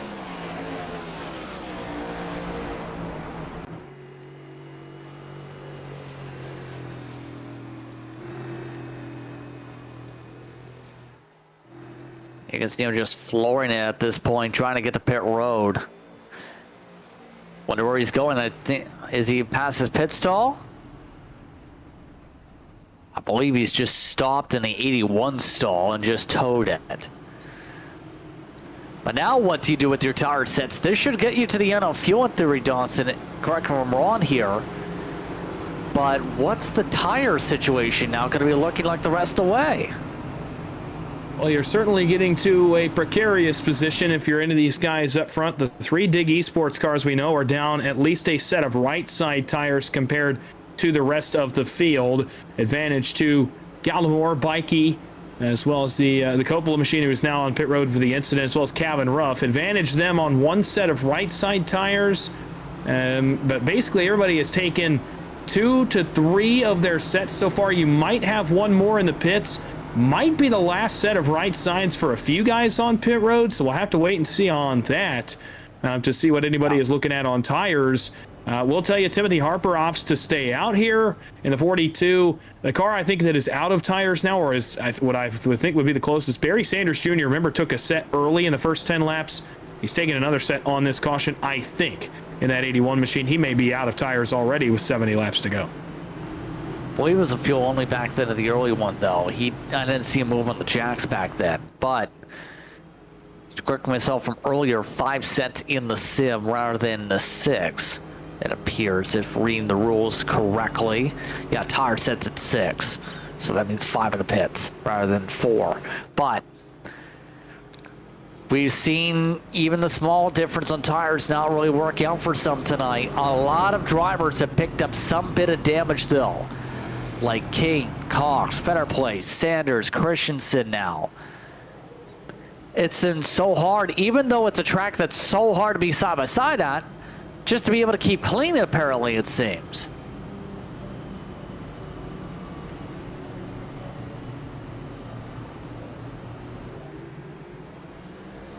Looks like we've already got the 1 to go signal. In fact, again, these cautions have been flying by, Dawson. Yeah, a little bit shorter track. It will happen again next week at Bristol as well. These cautions will go by a little quickly, and seeing some guys come potentially back to pit road here. We know the fuel is close. She talked about maybe they'll be able to make it, but still maybe a little bit close. You may want to get some more peace of mind in terms of your fuel tank, but I don't think anybody else is opting to take a set of tires. Also could be damage repair. A lot of cars on the racetrack tonight have been involved in incidents, an abnormal amount. Even compared to last week in Darlington, have been involved in an incident tonight. And by the way, still 64 laps to go. It's a lot of time for that to happen for the guys that have yet to be involved in an incident up front. The iRacing pace car ready to lead them back on down, coming to the SimWrap Market restart zone. Be a fly on the wall like those billboards in 3 and 4 to see how close the action can get. Back to racing this time through. Green, green, green. Oh, look at that. Sometimes the teammate count is a negative. This time, Wyatt actually counted down perfectly and takes away the lead from the 42. For the time being, the battle here down the back straightaway, side by side. By the way, Alex Coffey was able to jump up in front of Paul Gallimore, who restarted in 4th. Did not get as good a jump as a couple of these Dig Esports cars up front. They continue to go back and forth for the race lead. Wilson and Coffey go back and forth for 3rd. Wilson will finally win that battle for now. Gallimore trying to get underneath Coffey for the 4th position, which will be as high as he has run since that pit call earlier. Up front, they continue to go at it for the lead. Harper was able to actually hold off Wyatt for a moment. Wyatt back in on the inside in the 23 alongside his teammate here down the back straightaway once again. Wilson closing in. Gallimore, Coffee, Bikey closing in. So he's back up to the 6th position. Wyatt going to drive it in deep. But Harper staying close. Not going to be able to fend it off that time, though. Moves Shane Wyatt to position number 1. Harper trying to cross over. Wilson getting close. And don't look now, but Paul Gallimore's trying to nose his way in front of Alex Coffey as he tries to search down the track position he lost earlier. See that right now with the run to the outside. Coffey trying to maintain. Try to keep it a dig. 1, 2, 3, 4. Hits Gallimore down the middle of the straightaway. Gallimore pushed down the track. Here comes Bikey. Gallimore holds on to the battle. That was a little bit of a swift movement as they battle it out. Gallimore moves up to 4th. Well, and we mentioned the beef from last week between not only those two cars, but really between those two teams that became apparent throughout the course of the night last week as well. It was not just Coffey and Bikey that got into it. Right there, those two teams meet again down the back straightaway. And boy, they just cannot seem to escape each other here as Gallimore's going to battle another one of those cars for 3rd. Blaine Wilson, Gallimore to the inside. Tell you what, I thought the 11 would struggle a little more in dirty air. It's very obvious that is just a rocket ship of a race car he's got under him tonight. He's able to make passes like almost no one else in the field right now. Gallimore, man on a mission. He's up to 3rd, trying to get that spot from Wilson as he re-hunts the lead with 60 laps to go. Still not able to clear up by Wilson for the time being. Gallimore maintains the bottom of the racetrack, avoids the rumble strips this time, avoids the 3D grass for good effort here with the NASCAR refresh circuits. Able to clear up by finally. 42 of Harper actually maintaining very well here with the old tires, but for how long? How about a chop block?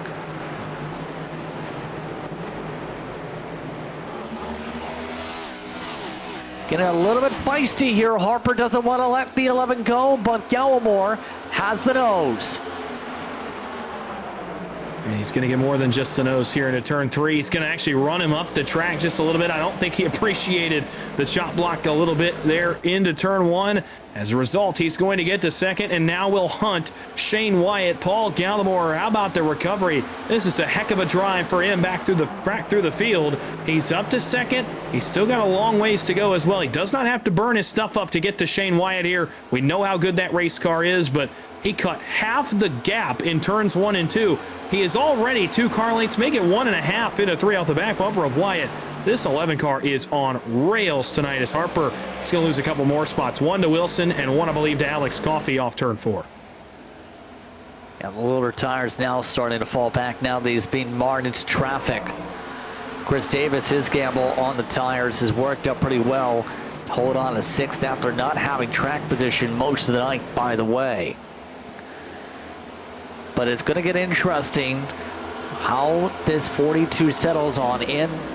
Just has to go on for the ride and hope for the best for a caution flag. At this rate, you would have to think, you know, he's got race contending speed with what we've seen tonight.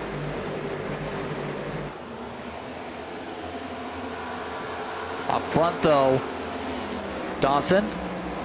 Look who's going to the inside. Gallimore is now taking the lead, or at least trying to. He ate that gap in bunches to get here. I mean, and you could just watch him. It doesn't even matter if he's got his nose in mostly dirty air. It just is almost like it doesn't affect that race car. It has been incredible to watch as he is able to turn better than really the entire field. We've seen it through the center of the corner, and I think what makes this car so uniquely fast compared to a lot of the field, he can run anywhere. We've seen him run down on the bottom like he's doing right now. We've seen him run up where Shane Wyatt is in the middle. We've seen him run up towards the safer barrier. He can put that car anywhere he wants to on this racetrack, and it's fast. There's no downside to running anywhere here.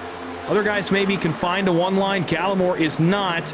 It's going to be a bit of a battle here. Wyatt able to hang alongside the right side of Gallimore. That's going to invite Blaine Wilson and Alex Coffey back to this party. But for how long can Wyatt hang on? They drag race again. You're on board with Gallimore. Leads the lap that time by. Going to get the spot in turn 1. Drives it hard to the bottom. Shane Wyatt's not giving this thing up easily, pulls back alongside, and those two teammate cars are closing in. A slip, a slide, Gallimore's out of it, and into the outside wall, but all things considered, that could have been so much worse for Paul Gallimore right there. That was a little bit sketchy, to say the very least. No contact between the two cars, just snapped loose, and very lucky he didn't get demolished by Blaine Wilson. And now Gallimore marred into traffic. Huge mistake with the 11. That's been the trouble spot. Before this year, turn 2 exit had been the disaster area where you would see people swing like that hard to the inside.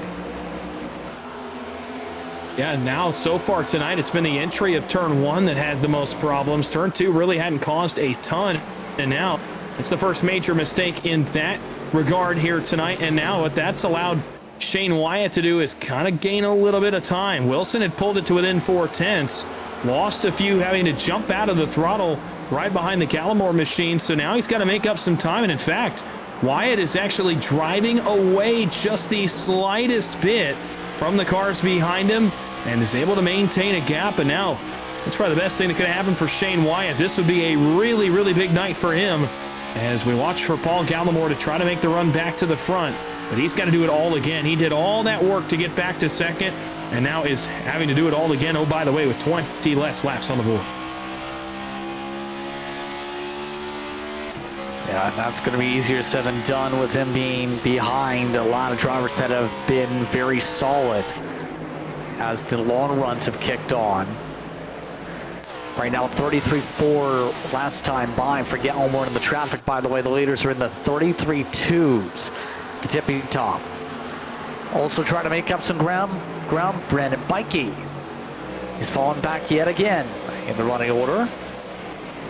Looking to make a pass in the 16, but having a hard time completing it as Ruff maintains. Also in front of them, Harper has fallen back to the pack. Yeah, that's kind of lined up this pack behind him and created a bit of a hornet's nest situation. First car is Davis trying to get around him, but Harper is just not giving that spot up very easily, and it's lined 5 or 6 of these guys up, including Gallimore, who's trying to make that recovery back through the field, looking to the inside of Wortman just behind those guys for 6th. As he tries to run back through the field, Bikey and Cabin Ruff trading some paint there off turn 4. They got together really in the middle of the corner and traded paint all the way to the exit. And Bikey trying to make up for a couple lost spots. Not the night I think that he wanted, -5 in terms of finishing position. If he finishes there, trying to get some of it back, but coming in below the cut line, some guys above him that were above the cut line having good nights. Not what Bikey wanted to see, especially with Shane Wyatt leading the way, one of the guys that was just above him on the cut line.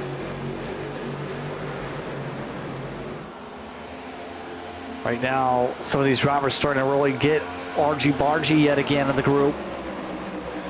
Wortman Jr. gets back in line, having a more harder time to be able to make these moves on the 42, but again, you go up the hill in turn 2, yeah, you can get a chance to get a good pull, but you lose the potential in the apex, it seems.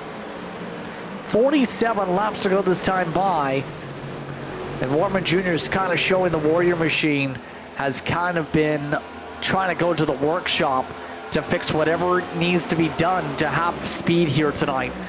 His car slipped back in the short run into the long run last time. Actually, in stage 1 is the way I was trying to say. The Warrior Racing machine seems a little bit better now compared to the start of the race. Yeah, and sometimes you can work on it. You can go down pit road and make a quick adjustment, and maybe even the slightest of things, air pressure adjustments, brake bias adjustments. It can be a number of things that can radically change the way that car drives, the way it turns on entry, you know, the grip you have on exit. You can change a lot of things with just a very minor adjustment on pit road and really bring out the best in the setup underneath that car, and that's what Wortman is doing right now. P6, again, a net positive for the 83, especially after last week and the penalty that he received. I think that's exactly what the doctor ordered, considering some of the guys that had adversity tonight. For Wortman, I think he'll take it if he can manage to hold on here to position number 6, or even if he can go forward a little bit, but he's under attack now from a motivated, you'd like to say, Paul Gallimore, trying to recover at least something out of a night that's gone a little bit of a awry after the mistake earlier. Yep, right now. Right now, just the train really forming up in the midst of this pack with all these drivers wanting to go. 44 to go at the stripe, by the way. Wortman Jr. saying, you know what, let's shove it in. Let's see if it sticks in. And it looks like this time it will at least get alongside, but again, does not work to make the pass. Bikey trying to make some passes too on Corey Moore. At this point, you might have to move some of these drivers to make some of these moves. Gallimore getting bundled up here. They're all on top of each other, stacked up. Yeah, and it's guys with differing levels of aggression. Gallimore obviously is, got to be a little bit upset in the race car that he made that mistake from second, trying to maintain at least something, salvage a good night out of tonight where he led a bunch of laps and got a bunch of stage points, trying to salvage at least a top 5 finish and getting a little bit impatient. We mentioned Brandon Bikey as well after last week below the cut line. He wants to salvage something, so you've got a couple of pretty desperate drivers. You could throw Wortman in that group as well, and really Chris Davis, when you think about it, just above the cut line in the 74. This is several very desperate drivers on playoff points, all looking to go forward, and lap after lap, their moves aren't working. All that's doing is making them more and more impatient as Gallimore's going to drop a spot here to Corey Moore. He's back to 8th, and the desperation's only going to continue to get higher from Davis on back, really through Bikey. With Timothy Harper in front of them, the desperation continues to go up. The moves will get bigger, and eventually I think you'll start to see some twisted front bumpers as well. Yeah, at this point, traffic's really starting to lose ground to these main 3, by the way. Already almost, in fact, more than 2 seconds is the margin. On board, this is Gallimore. See that difference, corner exit, just not able to get that fight right now. Corey Moore in front now of the 11. And right now it seems some of these drivers have really cooked their Goodyear Eagles. Already fall off 1.2 seconds is the average throughout the field. The fall off 0.3 over the past 15 laps alone in terms of average pace here.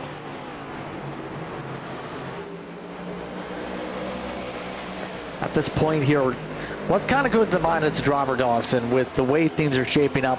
We are seeing that choo-choo train effect really coming to stride. What's going through your head as this race goes on?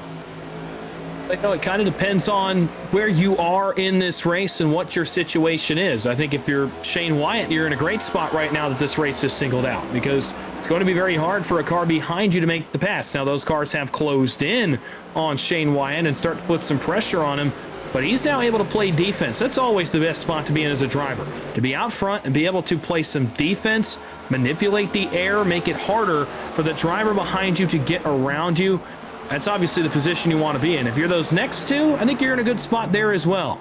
Blaine Wilson tonight was minus 22, got some stage points after that call towards the end of stage 2, and now is up front with a chance to win and advance into the round of 12. Alex Coffey is already in the round of 12. So I think those next two right now, yeah, you'd like to win, especially if you're Wilson, but you're in a good spot to do so. I think you're thinking, okay, we've got 40 laps. We can see him. He's right in front of us. He's our teammate as well. You obviously kind of know the deal. Behind them is where it gets a little bit interesting. Timothy Harper's held on very well in this run, by the way. Maintained 4th position on the older tires, doing a really good job right now holding his track position and holding off the advances. I mentioned a moment ago, if you're Davis, Wortman, Moore, Gallimore, Bikey, those are all playoff cars that really want more points than they have right now, and they're all on top of each other. You've gotten to the point where your mind has started to dip into frustration that you can't pass, that the air is bad, that maybe the setup is built a little bit different than you thought throughout the course of tonight's race. Things have compounded. You want to get more spots, but it's turning into frustration and figuring out what you can do, but you're running out of laps to do so.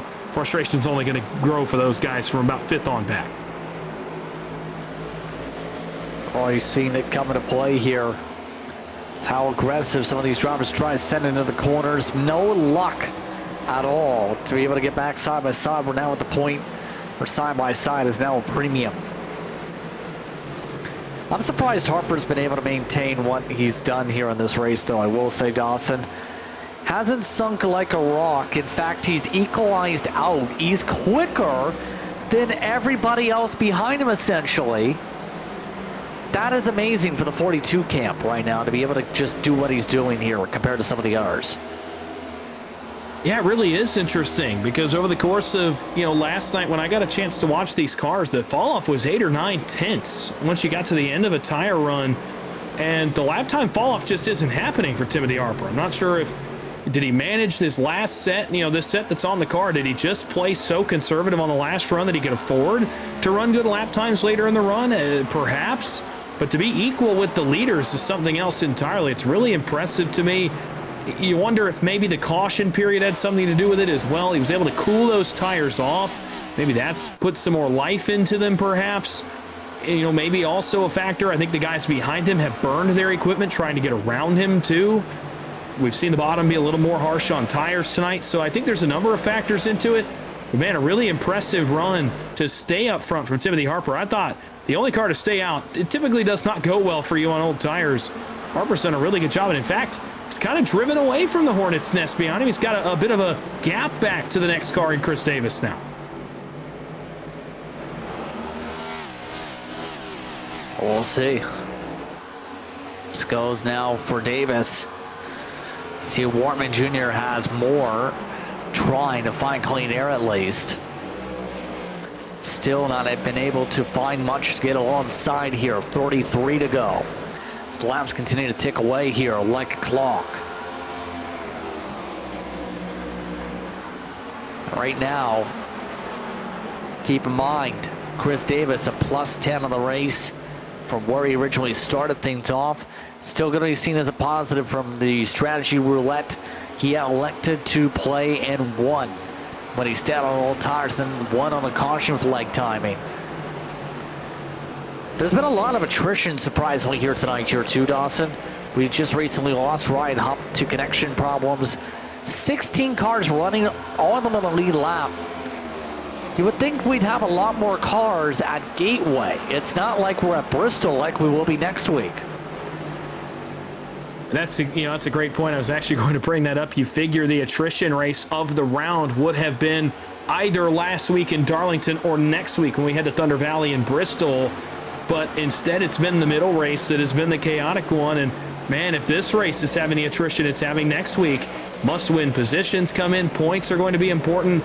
Man, you can only imagine what that's going to be. But this has been pretty surprising to me, too. It's a track that doesn't really lend itself to a ton of big-time incidents other than just self-spins. Tonight, we've had a few very large incidents, big hits that I just did not see coming. And playoff guys who kind of bore the brunt. Kenny Coppola, Sean Rogers, Johnny Shade bearing the brunt of some of those incidents. Brandon Fetterplace as well. Matt Cox has gotten involved in some things tonight. Nigel Christensen's fallen off big time too. He's back in 15th, so a lot of the attrition has actually been the playoff field. And for some guys that needed the points, man, this is not the kind of race that they definitely wanted or needed for their championship hopes. Definitely agree with you on that one. Keep an eye on how the rest of this plays out for this field. Less than 30 to go. Look at this. Davis has finally found a way to get alongside Harper. Harper gives him space on the initial send. Here we go. Coming down the straightaway. Chris Davis tries to get the pole. Backed up the corner. Harper went way much deeper. If anything, that sets up Wortman Jr. for a chance. And that was a weird look there into turn one. Wortman's going to get the wall. Actually may lose a spot to Corey Moore, so no harm, no foul for Davis. But that was really weird. He backed way up into the corner. And Harper, it looked like, from the way we were looking on there in turn one, it looked like Timothy Harper is going to go straight into the outside wall. In fact, Davis had just backed it up that much. And it cost him that track position alongside Harper. He's going to have to go to work for it again. An odd look into turn one. We're used to seeing guys kind of drive it in deep there, and Davis goes the opposite route. Played nice, but also kept him back marred in the 5th position. Yeah, we're seeing Wortman Jr. now get swarmed since the initial chance on the high side. But there's some contact there. Gallimore moved the 19, appeared there. Pushed him up the hillside.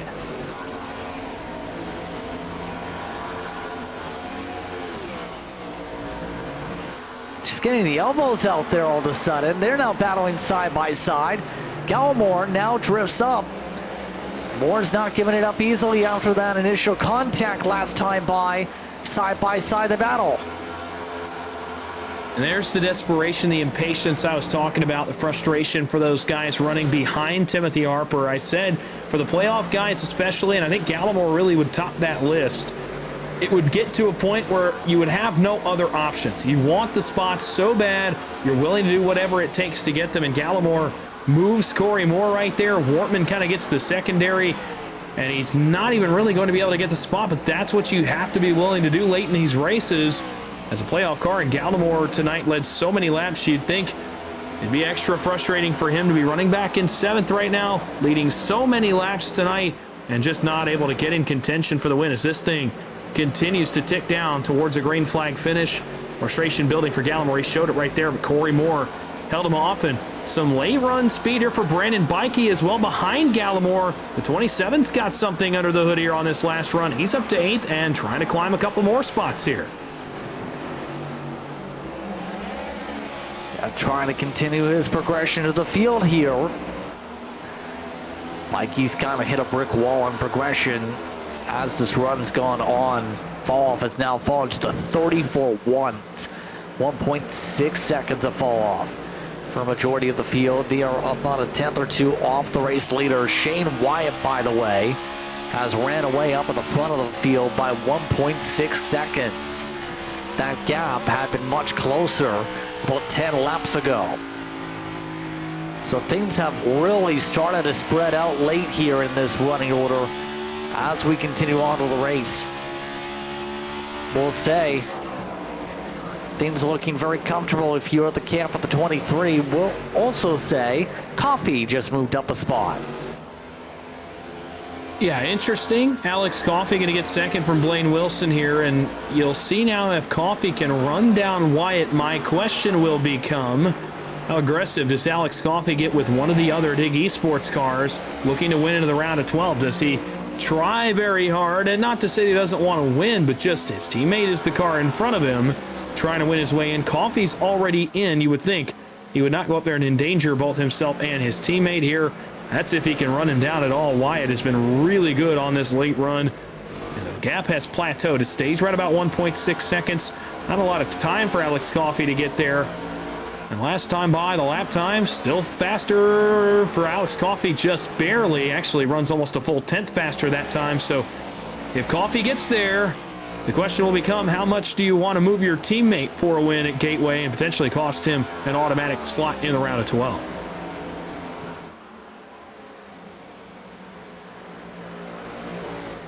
Indeed. By the way, elbows up. Bit of a squeeze down for the 42. Had to move up the racetrack to avoid contact. And that allows Chris Davis to move on through up to 4th. Good race for Davis now. See Sparks up in the corner. Next up to Spark to the inside, Corey Moore. He's looking for a top 5 also. And Timothy Harper's tires all of a sudden have heated up a little bit.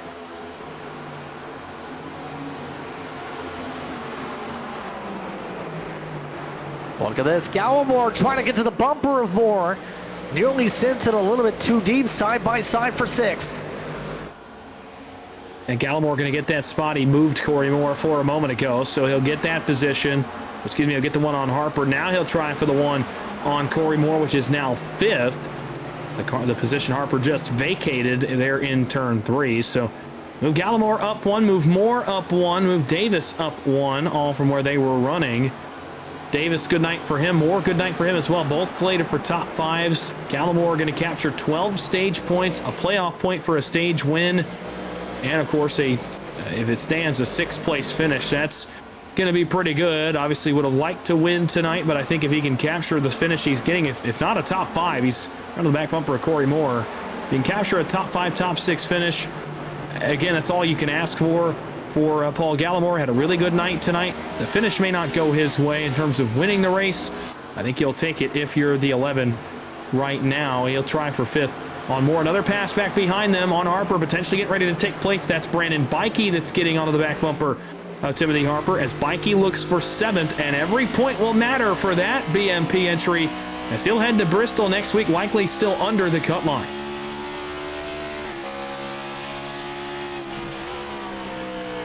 Seeing that right now, absolutely going to be critical. Bikey wants this spot bad. Harper's losing the back end all of a sudden. 27 couldn't make the charge though. So Bikey resets again. Still coming around 17 laps to go. Laps ticking away fast here. Oh, and Harper's in the wall. Harper hard contact, hit by Bikey as he bounces off the fence.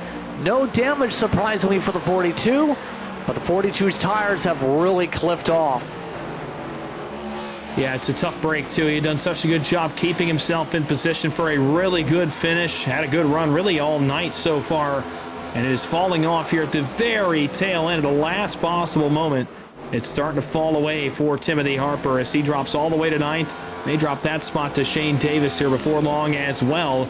Up front, 16 to go, and the gap has closed a little. Alex Coffey's making small gains, but nothing really noticeable in terms of how much he's gaining here on Shane Wyatt. It's been right about 1.2, 1.3 seconds for the past 5 or 6 laps. Coffey running out of time would have to run almost a 10th faster per lap to catch Shane Wyatt now. That's, by the way, just to get to his back bumper. We've seen how hard it is to pass. With Shane Wyatt tonight wanting to lock into the round of 12. Catching is one thing, passing an entirely different scenario. You see Nigel Christensen go 1 lap down in 15th. A good night gone awry for Christensen. He was inside the top 3 earlier in stage 2. Has dropped all the way to 15th. Coffey still not gaining. Wyatt, so far so good, loses a little bit there. But again, Coffey just not gaining enough time per lap to get close with enough laps to go to do anything with it.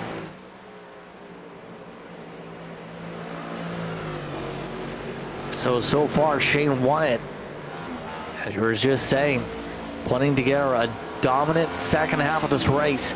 47 laps led. He didn't look like he was going to be one of the contenders early on here, but since getting the track position, that car has just gotten stronger and stronger in terms of speed.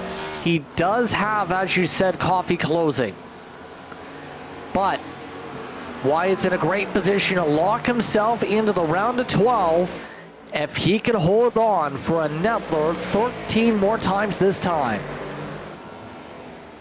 Coffey picks up another 10th here off turn 4. He's definitely within range to get there, but he'll have to continue to gain about a 10th a lap in order to even just get to the back bumper, and that is not accounting for the dirty air he will encounter when he gets there.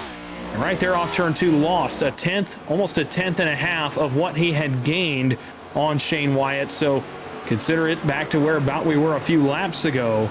And again, that's just to get him relatively on the back bumper. He'll establish some dirty air by the time he gets to about 3 car lengths back. And that will upset the car. He'll have to try to run a different line. So we keep saying he'll get there, but really he'll get into dirty air before that, have to manipulate the air, and Shane Wyatt surely will drive out the rear view mirror if Coffey were to get close enough. He has not yet. The gap staying right about 1 second, but it's closing up a little faster than before now. Shane Wyatt has continued to kind of hit the outside wall every now and then in that 23 car, trying to get every ounce of speed out of it for the last 11 laps. Coffey now closes down to within 9/10 of a second here off turn 4 with 11 laps to go. These laps are ticking away pretty quickly, as we said. 23 having a great race, to say the very least. Now needs to just finish out strong. All while Coffey loses about a 10th and a half that time through. Coffey keeps on making slip-ups. Last time by, he was quicker. They keep on trading lap time after lap time. So, where will things settle down is the huge question with 10 laps to go. This time by, Coffey lost 3/4 of a second, Dawson, in that turn 1 mistake last time. And we're getting into the territory now where that mistake may be fatal. He may just not have enough time considering the splits that we've been seeing out of those two race cars. So he just may not have the time to get back to Shane Wyatt again and re-establish what he just lost. So it will be interesting to see that mistake obviously hurting the 54. Meanwhile, I was going to point this out. Blaine Wilson has fallen into the clutches here of Chris Davis, Corey Moore, and a couple of other cars back here. Davis trying for a podium finish. Corey Moore right on his back bumper. Blaine Wilson's car has fallen off in a big way, and he's going to have to play some defense here for third. He drops all the way from the leaders to the clutches of the third place car. Maybe some contact off turn 2 as Wilson is falling off a cliff in the final 10 laps. Yeah, this is pretty significant here. Davis looking for a podium. Wilson tries to keep him pinched. Lap car, Nick King on fresher tires in the heart of the battle as well. King's going to have to be very cautious here. Side by side, Wilson going too high up the track. Slipping through as Davis. Here comes King, the lap traffic to open the bottom. And here comes Corey Moore to jump in that gap and try for the bottom on his Dig Esports teammate. And this is significant for more than one reason. For Davis, it's another point. For Blaine Wilson, he's just lost 1. Now make it 2 as Moore drives a nose ahead off turn 4. He may lose 3 spots here. Gallimore is trying to make it 3 for 1. Wilson was set to maximize points headed to Bristol next week. Now in a position where he's going to be in a much worse points position. Even just losing a few points could be a huge difference headed to Thunder Valley next week. Yeah, absolutely. This is a huge fall off at the one time outside the top 5 for the 18 machine all of a sudden. Gallimore able to slip on back as a result. Up front though, how are things settling in? Well, it's 9/10 still the gap. Wyatt keeps dragging his car against the wall. Last time through, Coffey was the one who gained about 2/10 nearly on the racetrack. He need more than that if he wants a chance in just 5 laps. 5 laps to go from Gateway. Coffey continues to at least make it competitive. He's 8.5 tenths back. He's not technically out of it, but he's going to have to gain a lot of ground. It's about a tenth and a half he'll have to gain, now a little bit more than that per lap just to get to Shane Wyatt. I don't know if he'll gain that time unless Wyatt makes a really critical mistake here. He continues to tap the outside wall. He has yet to really hammer the outside wall hard enough for it to be a major mistake, and we'll see if Coffey can gain some of it back. Wyatt's been really good down here in turns 3 and 4 especially. Gained back a tenth what he lost right there. And with 4 laps to go, continues to keep the gap just enough to where Coffey's not going to be able to get there quite in time with 4 to go. It looks like, by the way, Timothy Harper ran out of gas. He's in pit road, so his gamble on the older tires and hoping for a caution at some point did not play out. Right now, you have Corey Moore looking for a podium, trying to make it a dig 1, 2, 3. No close up this time, just cannot seem to find a way to chip away the gap with 3 laps to go. But he's going to continue to try. Obviously, passing's been at a premium tonight. You don't want to do anything to endanger your race and put yourself in a bad position headed next week to Bristol.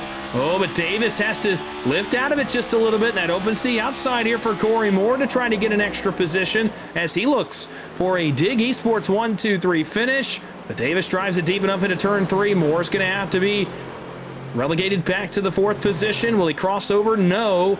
And as we hit 2 laps to go, just nothing there for Corey Moore right now as he tries to make this pass.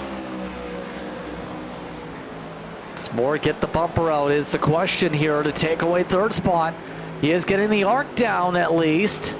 Davis washed up the track. Side by side, this time through. This for the podium. Coming up to the lead gaming 1 to go through here. Moore looks to take away the spot. He tries to get the edge. White flag already taken. Final time around for Elite Gaming, 1 to go. Moore has taken over third. So Corey Moore is able to complete the pass. Coming up to the final time around, he looks to close out a team 1, 2, 3. But up front, Shane Wyatt. He's been able to scratch and claw. Got the track position off a brilliant start alongside Timothy Harper early in the stage. Took advantage. Welcome to the round of 12. Shane Wyatt gets the win.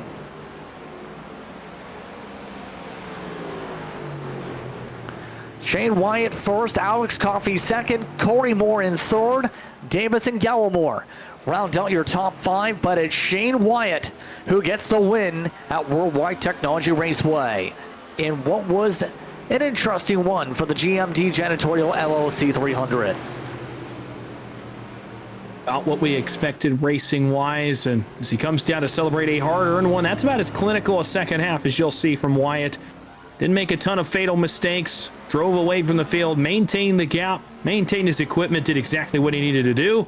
We'll get a well-earned burnout here on the front straightaway. Nicely done race here tonight for him. Shane Wyatt showcased speed throughout the evening and picks up what is just his second win of 2025. So as he burns it on down, we'll get ready to step aside here. You're watching tonight's coverage of the Precision Production Network. Moonshiners Racing League continues. More from Gateway after this burnout.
Welcome back to tonight's action here on the Precision Production Network here from Gateway. Let's take a look at your unofficial race results tonight for what was an eventful GMD Janitorial LLC 300 at some point.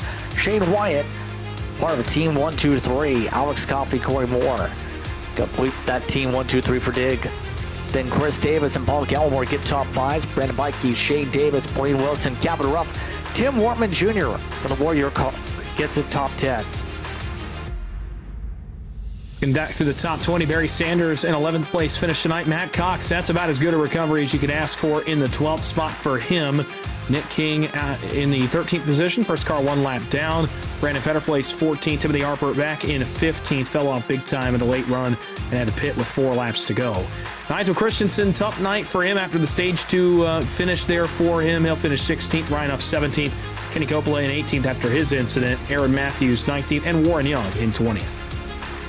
21st goes the way of Sean Rogers. Kenny Norfolk comes away 22nd. Johnny Shea 23rd. Kyle Holden gets 24th. That's a look top to bottom of the running order here tonight in the Precision Production Network as we get ready to talk with your top 3 finishers. Shane Wyatt gets a second win on the season, and it's one to punch him to the round of 12. He now joins the broadcast booth. Shane, talk us through that race. You get yourself into the next round of the playoffs to Van Louis Sticker's victory lane. Yeah, man, our number 23 simrapmarket.com Toyota Camry was really, really good tonight. I kind of stumbled in qualifying, so I didn't start really where I wanted to, but we were able to work our way through the field, played some strategy there between stage 2 and the beginning of 3, and Once we got the lead, obviously, the 11 of Gallimore was racing me hard. I felt like he had the best car tonight, but I don't think I got into him. It looks like he just got loose, but either way, once he was out of the picture, I knew we were probably the best on the track. So not only is it great because it's in the playoffs, but anytime you can outrun Alex Coffey, I mean, we all know how good he is. So anytime you can outrun him, it makes it that much better. Overall, though, how would you describe your progression as you improved upon the car in this race to put yourself in position to be able to take the lead? Yeah, I mean, I knew, coming into the race that we'd fire off pretty tight, but as the track warmed up throughout the race, we'd start to settle out. So we did fire off tight. Obviously, I got into Kenny there in stage one and really didn't mean to do that. But, as the race progressed, the car got better, it came alive, and then the ultimate beast is clean air. So once we got there in the clean air, I knew we were pretty good. So great race for us tonight. And, I'm really, really excited for this. So now what's the approach for Bristol, especially knowing you're already punched in for the next round with the teammate and Coffee? Yeah, I mean, we've seen in this round, with how many people are going back and forth that no amount of points is ever enough. So we're definitely going to go and try to win Bristol just like we normally would. But, we got some teammates that we're trying to get to the next round. But once you get in the playoffs, it's every man for themselves. Any shout you'd like to give here tonight on top of what you said at the top? Yeah, of course, simrepmarket.com, Cameron, Nico, those guys over there, the designers are great. You can use code Shane23 for 10% off. SM Racing Products, Richmar Flores, Carpy Screen Printing, Dig Esports, as well as Precision Speed Solutions. They provided the setup. Huge shout out to Alex Murray for working with us on this rescan. So it really made the cars fast. So a big shout out to those guys. Congratulations on the win here tonight, Shane. Thanks, guys. Shane Wyatt gets the job done. Alex Coffey gets second. He's with Dustin. Yeah, and Alex, look, about what the doctor ordered tonight for you in the 54. Stage points, ran good, had great speed. These first 2 weeks of the playoffs have treated the whole Dig Esports team well, but especially the 54 machine tonight. Take us through your evening here in St. Louis. Yeah, we definitely had a fast car all night. I didn't make any adjustments on it. It felt so good throughout the whole race. This is a track where whoever's leading is basically going to stay leading unless they make a huge mistake just because of how the air is here. Probably, I'd say one of the top 3 tracks on the schedule of being just unable to pass, this and Dover and, those type tracks. But overall, the car was good. Even in dirty air, I was kind of able to move around until late in that run. I just didn't have much to get there by then. Well, talked about the momentum just a little bit. Obviously, the win last week in Darlington, now second tonight here in Gateway. So you head forward on to Bristol from here. Your spot's locked in. Obviously, you got to keep the momentum going, but what's the game plan for you as we get ready to cut the field down to 12 as you look to maximize your points here for the second round of the playoffs? Yeah, just try to stay out of trouble and run a full race. Bristol's anything can happen, so it's a lot less stressful though when you don't have it much weighing on it. So we'll have a good setup there. We'll be quick there, and hopefully I can be talking to you again then. Before we let you go and enjoy the second place finish and get ready for Bristol next week, are there any thank yous or shout outs you'd like to give? Oh, yeah. Shout out to all my teammates at Dig. Shout out to Shane for getting the win. He did everything right there at last run, so he deserved it. And shout out to y'all for doing the broadcast. Shout out to all the people that watch, all the admins for putting the league on.